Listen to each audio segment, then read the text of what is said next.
Nakita mo na yung perwisyo ng lalaki yun, anak.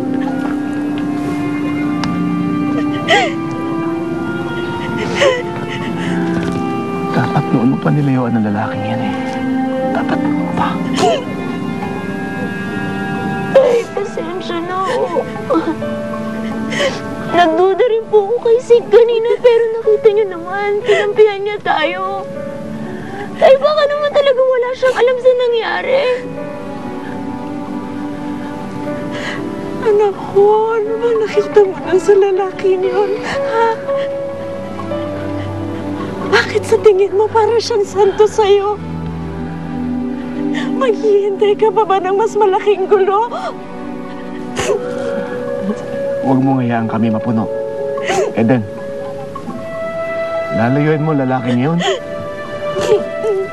At huwag mong hintayin may gawin kami sa ng nanay mo. Tay, wag mo nang husgahan yung tao. Tingnan mo! Yung mo ginawa, tingnan mo! Tama ba yan? Halos sirain nila ang bahay natin!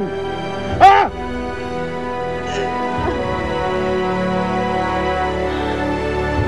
Sisirain ng lalaking yan ang buhay mo, anak! Ako, paniwalaan mo!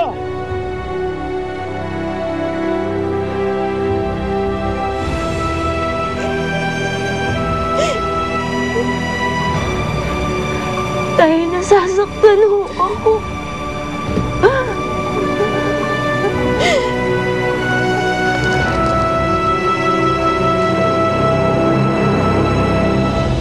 Pinapalayas ng mga tauhan niyo ang pamilya ni Eden.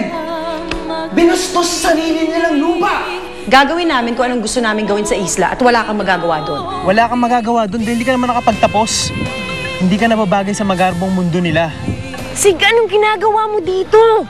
Gusto lang sabihin sa'yo na wala talaga akong alam sa nangyari. Naloko ka agad. Kaya naman pala mabait sa iyong tao. Kasi gusto kang saksakin sa likod. Lahat na lang tao. Gusto kong ilayo sa kanya. Ang sabihin mo, ha? Nadumihan na ng taong yan ang utak mo. Kaya dapat lamang, hindi kayo nagkakausap ng taong yan. Hindi na ako makapaghintay. Kakasal tayo sa lalong madaling panahon. Kaya iwasan mo na yung lalaking yun. Subukan mo pa kung bumalik dito. Tutuluyan ka na namin.